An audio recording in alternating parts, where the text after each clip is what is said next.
Selamat malam pemirsa, dalam 2 pekan ini perhatian kita betul-betul disedot oleh kejadian di Palembang, Sumatera Selatan. Seorang dokter jaga yang protes akan jadwal piket program koasnya, tapi ternyata berujung ke pemukulan ketika sang ibu mendatangi pelaku, mendatangi korban juga secara beramai-ramai, dan di sana terjadilah pemukulan. Meskipun sudah ditetapkan menjadi tersangka, sang sopir dari keluarga, kita sebutkan namanya boleh, keluarga Lady, tetapi sampai sekarang sepertinya menjalar kemana-mana. PPATK, KPK, kabarnya juga turun tangan untuk mencari tahu, menganalisa tentang keluarga dari perempuan atas nama Lady ini. Bahkan hari ini kabarnya sang ibu, Maria, tepatnya kemarin sudah 12 jam diperiksa oleh pihak kepolisian. Ya, dan meskipun sudah meminta maaf atas kekisuhan dan juga kejadian yang sudah dilakukan, tapi nampaknya satu persatu keluarga dari Lady ini kemudian digrogoti oleh netizen, diulik dari mulai berbagai segi, termasuk juga pertanyaan publik. Bagaimana sebenarnya pola asuh dari yang bersangkutan, dan juga seperti apa sebenarnya mental yang harus dimiliki oleh seorang calon dokter. Kita akan bahas tuntas hal ini bersama dengan sejumlah narasumber kami di Catatan Demokrasi, dan tentunya kami pun juga akan hadirkan dan juga libatkan sejumlah mahasiswa. Top-top semua ini, Andro. Ada dari Fakultas Kedokteran Yarsi, boleh tepuk tangannya teman-teman, dari FK Yarsi. Dan juga hadir pula ini kami datangkan langsung dari FK Universitas Andalas Padang. Langsung dari Padang, Sumatera Barat. Terima kasih banyak. Kedokteran juga.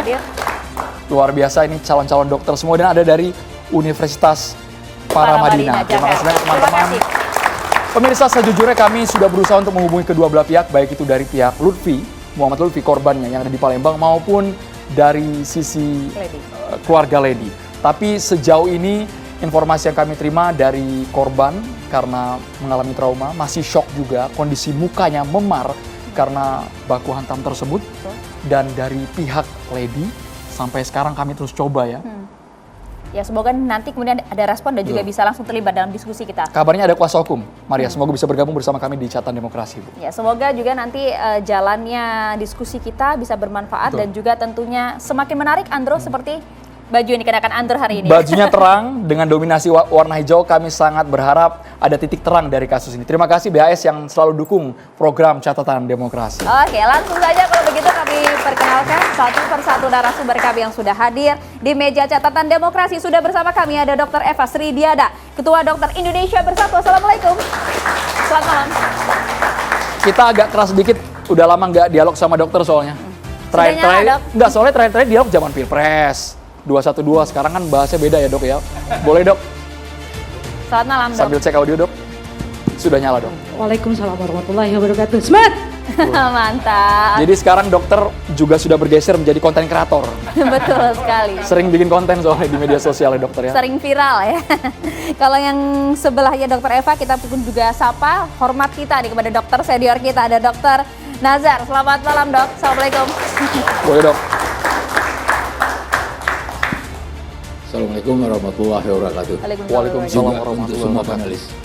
Terima kasih banyak, dokter. Kalau ada kasus yang berkaitan dengan dunia medis, kedokteran yang lagi viral, dokter yang turun tangan biasanya. Itu dia Dokter Nazar tuh biasa memberikan pencerahan ya. Kami juga menghadirkan sosiolog yang juga rektor salah satu kampus, Prof. Musni Umar. Sehat, Assalamualaikum Prof. warahmatullahi wabarakatuh.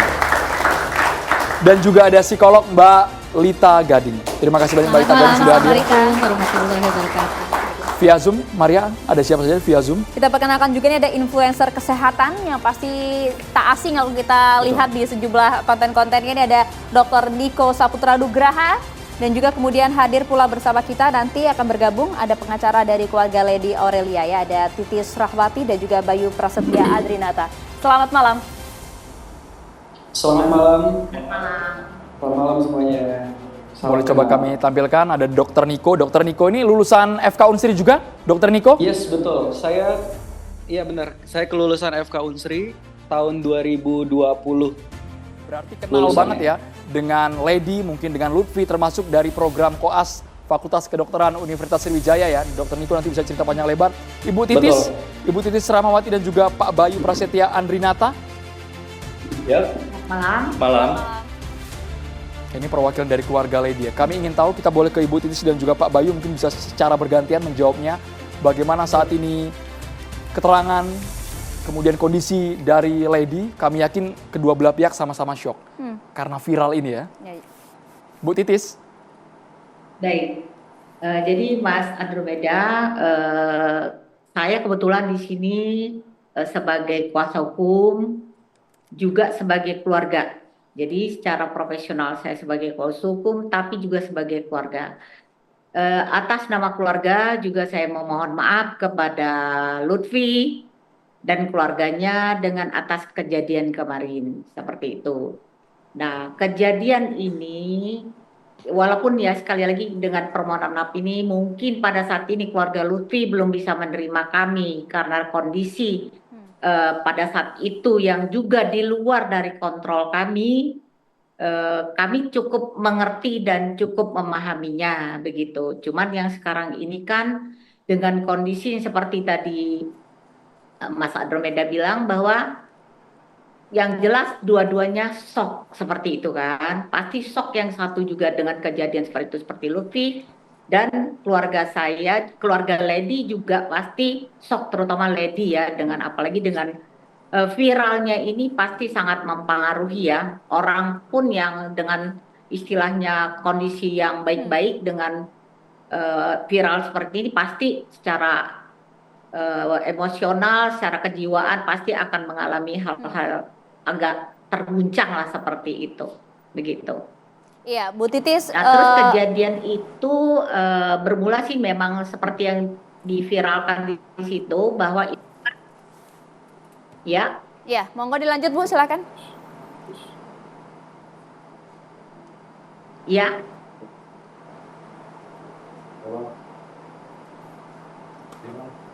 masih tersambung Ibu?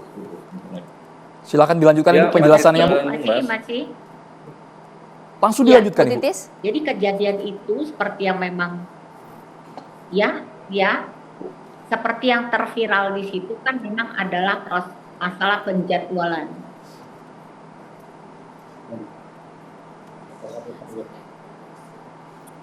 Kita masih on air Ibu. Ya. Jangan sampai terputus di tengah jalan. Apakah ada gangguan audio, Ya. jaringan? Baik, kami coba perbaiki nanti dengan Ibu Titis dan juga Mas Bayu ya. Maria. Oke. Dokter Eva boleh Saya- komentarin dulu? Ya, jadi masalah penjadwalan. Mas Andromeda bisa dengar kita Pak Oke, Mas? baik. Sudah jelas Ibu, kami dengarkan. Boleh langsung dilanjutkan ke poinnya, Bu Titis?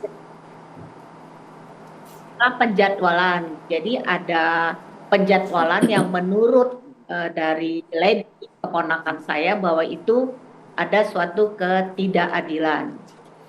Nah, ketidakadilan ini sebenarnya kan karena mereka masih muda, egonya masih tinggi, otomatis ya berusaha menyampaikan.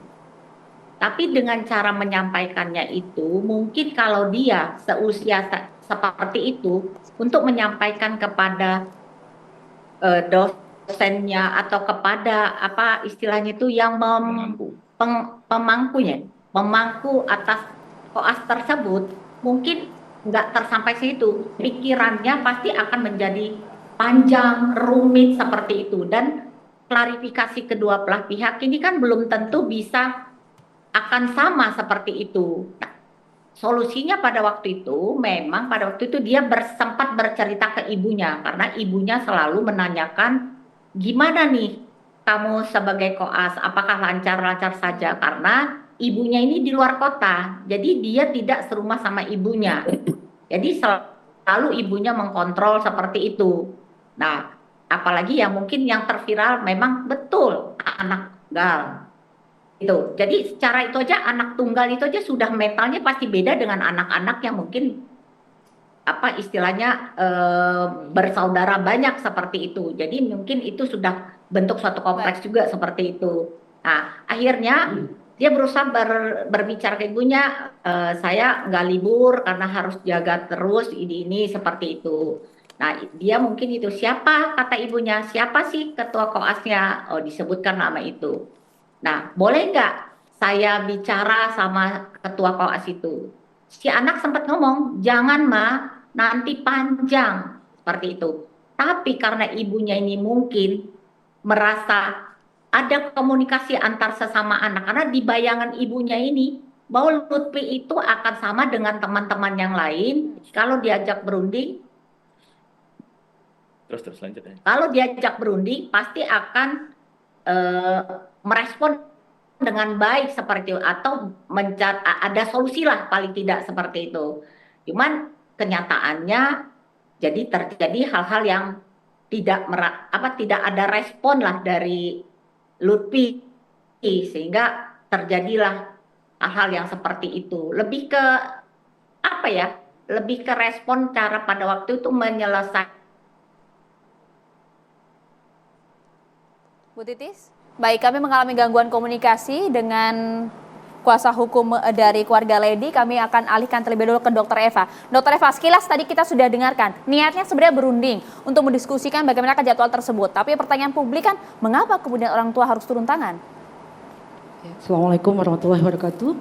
Pertama saya mengucapkan berduka cita karena profesi saya tidak henti-hentinya disorot, dan walaupun sebenarnya adik mahasiswa dokter muda ini masih di bawah dikti pendidikan, tapi walaupun bagaimana ini adalah bagian dari kami calon bakal dokter Indonesia. Jadi ketika seseorang sudah mempunyai keinginan bercita-cita menjadi dokter, itu harusnya ditanamkan, sudah tertanam dalam hati satu. Saya siap kapanpun, dimanapun, bagaimanapun membantu pasien. Jadi untuk menjadi dokter itu betul-betul harus dari hati, kemauan yang paling dalam, dan terutama karena pengabdian, rasa cinta kemanusiaan. Jadi mindsetnya adalah pengabdian. Bukan saya kalau jadi dokter begini-begini. Dan tidak ada kata di dunia kedokteran itu saya anak tunggal, saya anak bungsu, saya anak dimanjakan, atau saya mau jadi dokter karena disuruh orang tua. Itu tidak ada alasan. Ketika kita sudah memilih profesi dokter, kita harus siap. Bahkan sebagai dokter kita siap meninggalkan keluarga demi pasien. Suara dokter mana suaranya betul?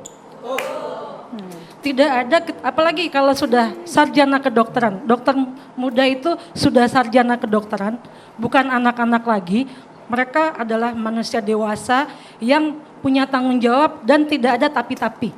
Kalau dia punya problem, bisa disampaikan ke dosen kita. Masih ada orang tua di sana untuk kita mengadu, bicara, diskusi. Saya kira di sini permasalahannya adalah ketika orang tua masih ikut campur di dunia pendidikan. Dan tidak pada tempatnya ibu dari mahasiswa itu manggil mahasiswa. Tidak ada haknya, tidak ada wewenangnya. Kalau si teman ini mau datang, itu adalah sesuatu yang bagus buat Tapi dia. Dokter Eva, jadwal koas itu bisa dibicarakan nggak? Dikomunikasikan sesama teman, mau ganti? Biasanya kita akan komunikasi dengan teman. Jika komunikasi baik dengan teman, biasanya teman akan bantu. Belum pernah ada kejadian di sini ada mahasiswa saya. Dan saya sudah lama jadi dosen, saya juga mahasiswa. Belum ada kejadian itu yang baru kali ini kita tuh sampai gimana ya, kok sampai orang tua ikut campur dan sampai main tangan. Itu secara apa aja sudah salah. Ini kamera bisa nyorot ke dokter-dokter yang ada di studio nggak ini? Ya, jadi Soalnya ngangguk deh tadi ya. pada ngangguk-ngangguk ketika semua. orang hal tua itu gitu. ikut campur di masalah pendidikan itu sudah tidak baik. Oke. Jadi akan mengajarkan anak seperti ini terus. Jadi mungkin ya ini kita tidak bicara masalah Lady saja. Makin ke sini dunia kesehatan ini, dunia pendidikan kedokteran terutama sudah menjadi lahan bisnis. Dulu yang mau jadi dokter itu adalah orang yang bersungguh-sungguh belajar. Pengen jadi dokternya cita-cita saya pengen membantu orang lain. Tapi sekarang enggak, siapa yang punya duit, orang tuanya yang pengen anaknya jadi dokter bisa jadi dokter. Banyak jalur untuk menjadi dokter. Pengaruhnya apa? Akibatnya anak bisa jadi manja. Ada alasan tadi, oh saya takut, tidak ada istilah takut. Kita begitu mengambil profesi, sudah mengambil cita-cita, sudah belajar di sana, kita siap dengan segala resiko. Dan mungkin ada mahasiswa bisa bilang, mereka itu kalau sudah jadi dokter muda, sudah jadi dokter, sudah praktek, itu bahkan mereka mungkin nggak tahu itu hari Sabtu itu kapan, hari Minggu itu kapan, mereka tuh udah nggak tahu. Karena totalitas Karena melayani totalitas ya gitu, sampai bahkan nggak ngerti itu namanya hari Lebaran. Mirip Itu jurnalis ya? seharusnya ketika kita sudah bertekad menjadi dokter, bahkan kita bisa meninggalkan kepentingan pribadi. Berapa banyak dokter-dokter yang ngambil spesialis, itu anaknya sakit di rumah tapi dia harus melayani pasien. Kenapa? Karena dia sedang pendidikan yang harus mengutamakan pasien. Bahkan itu guna pendidikan itu adalah ke depan agar kita punya tanggung jawab bahwa pasien ini harus dilayani kapanpun, walaupun tidak ada siapa-siapa, karena orang sakit tidak pernah menunggu, tidak pernah berjanji. Jadi itulah yang harus ditanamkan. Ya, Jadi nggak itu boleh mental ada itu yang sebenarnya harus dimiliki oleh para Iya, dokter muda ya. tidak boleh generasi stroberi di dunia pendidikan kedokteran. Oke, coba kita cek langsung, kita cross check langsung ke Dokter Niko. Dokter Niko, betul tidak sih sebenarnya bahwa kalau persoalan hanya jaga praktek saja ini sebenarnya masih bisa dibicarakan, tapi kalau di Unsri sebenarnya seperti apa? Mengapa kemudian kisruh hingga kemudian terjadi hal-hal yang tidak diinginkan ini, Dokter Niko? Oke, sebelumnya terima kasih banyak atas kesempatannya. Saya mau menanggapin sedikit dulu dari Dokter Eva tadi. Saya 100% setuju atas pendapat dari Dokter Eva karena memang seorang dokter itu harus mengabdi. Itu adalah prinsip utama dulu. Seperti saya sekarang ini, saya masih praktik di rumah sakit dan sekarang saya nggak bisa hadir karena sekarang saya lagi mengabdi. Saya lagi di desa terpencil dan ini makanya sinyal agak susah. Saya juga tetap mengobati pasien-pasien terpencil dan itu merupakan suatu panggilan hati karena saya memang ingin menjadi seorang dokter. Nah, mengomentari masalah jadwal di Universitas Sriwijaya, kebenaran saya juga alumni dari Universitas Sriwijaya dan saya pernah juga melewati stase koas terutama anak karena posisinya kasus ini lagi stase anak. Kita harus tahu dulu nih, di kedokteran itu ada stase mayor dan stase minor. Stase mayor itu berarti stase yang besar, yang dimana memang waktunya itu perlu waktu lama. Kalau waktu pas zaman saya, dokter koas anak itu 10 minggu.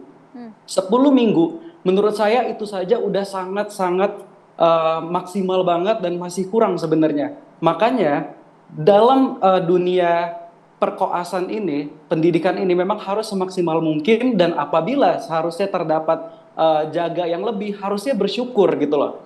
Kalau ngomongin masalah dari pengacara Lady tadi bilang ketidakadilan atas jadwal, menurut saya itu kalau mau ngomongin masalah jadwal koas itu tuh susah untuk adil, Bu. Kenapa? Karena untuk pembagian jadwal koas itu tidak semudah itu, Bu. Seorang ketua, seorang sekretaris di koas itu harus membagi sebagian besar itu seadil-adilnya, tapi pasti akan tetap ada yang tidak adil.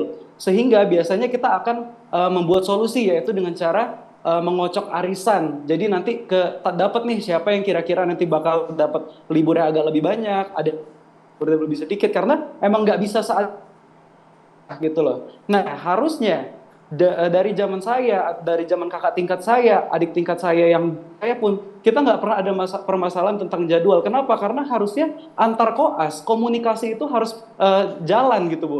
Karena komunikasi itu nomor 1 gitu loh. Di antara dokter, komunikasi itu memang harus dijalankan, apalagi nanti sama pasien. Masalah jadwal ini harusnya udah diselesaikan tanpa campur tangan dari luar. Antar koas, itulah namanya kita perlu diskusi gitu kan. Antar teman dan juga antar kelompoknya. Kalaupun memang masih nggak bisa juga dengan jadwal tersebut, harusnya bisa dikonsulkan ke pengampu koas. Kalau pengampu koas nggak bisa dikonsultasikan lagi ke konsulen atau DPJP atau dokter spesialisnya. Kalau nggak bisa juga, ya itu menurut saya udah kelewatan. Nah ini kenapa, pertanyaan saya kenapa harus orang luar gitu loh yang ikut campur dalam hal ini. Walaupun tadi telah dijelaskan oleh pengacara Lady ya, menurut saya masih kurang baik ya, karena memang dalam hal mengatur jadwal harusnya itu bisa dilaksanakan oleh antar sesama dokter atau sesama koas. Dokter Niko, kami juga ingin tahu apakah soal jadwal ini di awal sudah diberitahu kepada calon-calon dokter ini ketika mengikuti program koas, apakah mereka bisa tukar-tukaran, jadwalnya mungkin bisa diganti, dan kenapa mamanya harus turun tangan. Sesaat lagi Bapak dan Ibu ditanggapi, kita harus jeda dulu hanya di Catatan Demokrasi pemirsa.